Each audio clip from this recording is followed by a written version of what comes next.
Patrick, get ready. Patrick Peñas after Engineer Wayne.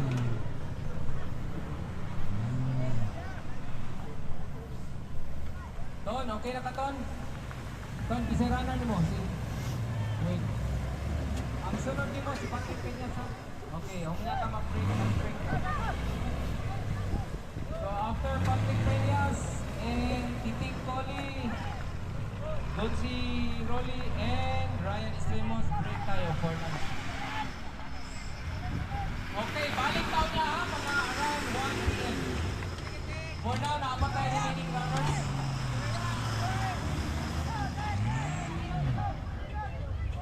Okay, paging driver of P2 Johnny Ferrocine, Marlon. Kinahalan ka din sa stage. Kinahalan ka din ni Sir Tito Johnny.